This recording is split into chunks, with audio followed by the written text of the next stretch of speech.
looked like a disused classroom. The dark shapes of desks and chairs were piled against the walls, and there was an upturned waste paper basket. But propped against the wall, facing him, was something that didn't look as if it belonged there. Something that looked as if someone had just put it there to keep it out of the way. It was a magnificent mirror, as high as a ceiling, with an ornate gold frame. Standing on two clawed feet, there was an inscription carved around the top. Arisatra Aru Oirube Kafruoiled Anrusi. His panic fading now that there was no sound of Filch and Snape. Harry moved nearer to the mirror, wanting to look at himself, but seeing a reflection again. He stepped in front of it. He had to clap his hands to his mouth to stop himself screaming. He whirled around. His heart was pounding far more furiously than when the book had screamed. For he had seen not only himself in the mirror, but a whole crowd of people standing right behind him. But the room was empty. Breathing very fast, he turned slowly back to the mirror. There he was, reflected in it, wide and scared looking, and there, reflected behind him, were at least 10 others. Harry looked over his shoulder, but still no one was there. Or were they all invisible too? Was he in fact in a room full of invisible people, and this mirror's trick was that it reflected Sam, invisible or not? He looked in the mirror again. A woman standing right behind his reflection was smiling at him and waving. He reached out a hand and felt the air behind him. If she was really there, he'd touch her. Their reflections were so close together, but he felt only air. She and the others existed only in the mirror.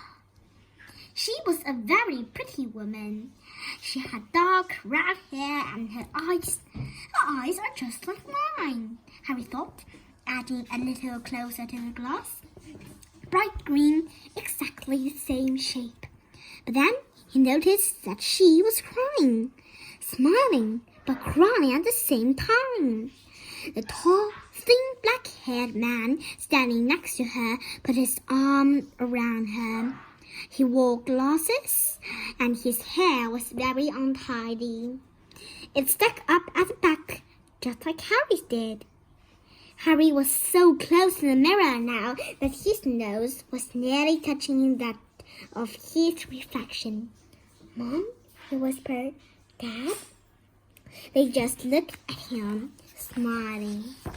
And slowly, Harry looked into the faces of the other people in the mirror and saw other pairs of green eyes like his, other noses like his, even a little old man who looked as though he had Harry's knobbly knees. Harry was looking at his family for the first time in his life. The Potters smiled and waved at Harry, and he stared hungrily back at them, his hands pressed flat against the glass as though he was hoping to fall right through it and reach them. He had a powerful kind of ache inside him, half joy, half terrible sadness. How long he stood there, he didn't know. The reflections did not feed, and he looked and looked until a distant noise brought him back to his senses. He couldn't stay here. He had to find his way back to bed. He tore his eyes away from his mother's face, whispered, "I'll come back," and hurried from the room. "You could have woken me up," said Ron crossly. "You can come tonight. I'm going back. I want to show you the mirror." "I'd like to see your mom and dad," Ron said eagerly. "I want to see all your family, all the Weasleys. You'll be able to show me your other brothers and everyone." I can't see that any old time, said Ron. Just come round my house this summer. Anyway, maybe it only shows that people shame about not finding Flamel, though. Have some bacon or something. Why aren't you eating anything? Harry couldn't eat. He had seen his parents and would be seeing them again tonight. He had almost forgotten about Flamel. It didn't seem very important anymore. Who cared what the three-headed dog was guarding? What did it matter if Snape stole it? Really? Are you all right? Said Ron. You look odd. What Harry feared most was that he might not be able to find the mirror room again. With Ron covered in the cloak too, they had to walk much more slowly next night. They tried retracing Harry's route from the library, wandering around the dark passageways for nearly an hour. I'm freezing, said Ron. Let's forget and go back. No, Harry hissed. I know it's here somewhere. Harry passed the ghost of a tall witch gliding in the opposite direction, but saw no one else. Just as Ron started moaning at his feet where Dad was cold, Harry spotted the suit of armor. It's here! It's here! Yes! They pushed the door open. Harry dropped the cloak from round his shoulders and ran to the mirror. There they were, his mother and father being at the side of him. See, Harry whispered. I can't see anything. Look at them all. There are loads of them. I can only see you. Look in it properly. Come on, stand where I am. Harry stepped aside, but with Ron in front of the mirror, he couldn't see his family anymore. Just Ron in his paisley pajamas. Ron, though, was staring transfixed at the image. Look at me, he said. Can't you see all your family standing around you? No, I'm alone, but I'm different. I look older, and I'm half boy. What? I'm wearing the badge like Bill used to, and I'm holding the house cup and the Quidditch cup. I'm the Quidditch captain too. Ron tore his eyes away from his. Then he decided to look excitedly at Harry. Do you think this mirror shows the future? How can it? Oh, my family are dead. Let me have another look. You had it to yourself all last night. Give me a bit more time. You're only holding the Quidditch cup. What's interesting about that? I want to see my parents. Don't push me. A sudden noise outside in the corridor put an end to their discussion. They hadn't realized how loudly they had been talking. Quick! Ron threw the cloak back over them as the luminous eyes of Mrs. Norris came round the door. Ron and Harry stood quite still, both thinking the same thing. Did the cloak work on cats? After that scene an age, she turned and laughed. This isn't safe. She might have gone for Filch. I bet she heard us. Come on. And Ron pulled Harry out of the room. The snow still hadn't melted next morning. Want to play chess, Harry? Said Ron. No. Why don't we go down and visit Hagrid? No, you go. I know what you're thinking about, Harry. That mirror. Don't go back tonight. Why not? I don't know. I've just got a bad feeling about it. And anyway, you've had too many close shaves already. Filch, Snape, and Mrs. Norris are wandering around. So what if they can't see you? What if they walk into you? What if you knock something over? You sound like Hermione. I'm serious, Harry. Don't go. But Harry only had one thought in his head, which was to get back in front of the mirror, and Ron wasn't going to stop him. That third night, he found his way more quickly than before. He was walking so fast he knew he was making more noise than was wise, but he didn't meet anyone.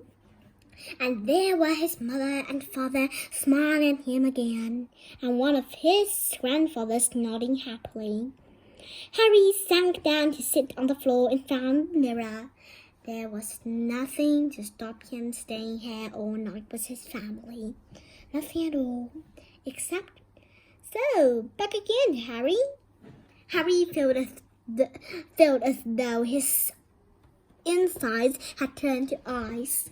He looked behind him. Sitting on one of the desks by the wall was none other than Albus Dumbledore. Harry must have walked straight past him. So desperate to get to the mirror, he hadn't noticed him. I didn't see you, sir. Strange how short-sighted being invisible can make you, said Dumbledore, and Harry was relieved to see that he was smiling. So, said Dumbledore, slipping off the desk to sit on the floor with Harry, you, like hundreds before you, have discovered the delights of the Mirror of Erised. I didn't know it was called that, sir, but I expect you realize by now what it does. It shows me my family, and it shows your friend Ron himself as head boy. How did you know? I don't need a cloak to become invisible, said Dumbledore gently. Now, can you think what the Mirror of Erised shows us all? Harry shook his head. Let me explain. The happiest man on earth would be able to use the Mirror of Erised like a normal mirror. Does it help? He will look into it and see himself exactly as he is. Does it help? Harry thought. Then he said slowly, it shows us what we want, whatever we want. Yes and no, said Dumbledore quietly. It shows us nothing more or less than the deepest, most desperate desire of our hearts. You, who have never known your family, see them standing around you. Ronald Weasley, who has always been overshadowed by his brothers, sees himself standing alone, the best of all of them. However, this mirror will give us neither knowledge or truth. Men have wasted away before it, entranced by what they have seen or being driven mad. But knowing if what it shows is real or even possible. The mirror will be moved to a new home tomorrow, Harry, and I ask you not to go looking for it again. If you ever do run across it, you'll now be prepared. It does not do to dwell on dreams and forget to live. Remember that? Now, why don't you put that admirable cloak back on and get off to bed? Harry stood up. Sir, Professor Dumbledore, can I ask you something? Obviously, you've just done so. Dumbledore smiled. You may ask me one more thing, however. What do you see when you look in the mirror? I see myself holding a pair of thick woolen socks. Harry stared. One can never have enough socks, said Dumbledore.